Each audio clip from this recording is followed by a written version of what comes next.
Welcome to our channel. Today we how to authenticate Workato flows for CRM data transfer, detailed guide step by step clearly. To begin the authentication process for Workato flows, log in to your Workato account. Navigate to the Apps section from the dashboard. Click on the Add App button to start setting up your CRM. Choose your CRM from the list of available applications.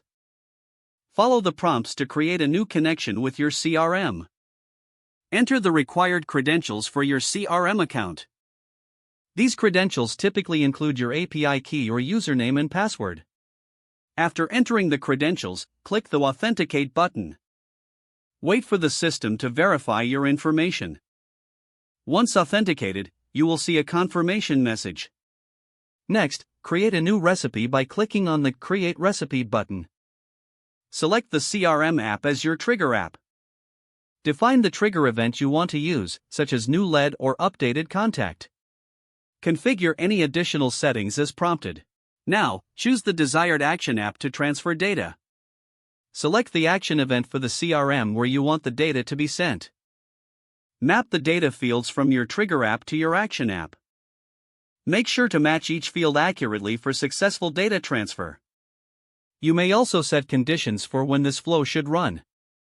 Once satisfied, click on the Test button to ensure everything works as intended. Review the test results for any errors or issues. If everything appears correct, activate your flow by clicking Turn On. You have now successfully authenticated and configured your Workato flows for CRM data transfer.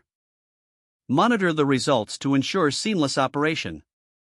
If the page does not load, refresh the browser or try again in a private or incognito window. Make sure you are using the correct email address, then retype it carefully to avoid small typos.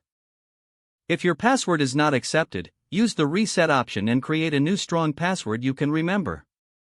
Check your spam folder for verification or security emails, then complete any requested confirmation steps. Enable two-factor authentication if available to improve account security and reduce unauthorized access risk. Don't forget to like this video and subscribe to our channel for more step-by-step tech guides.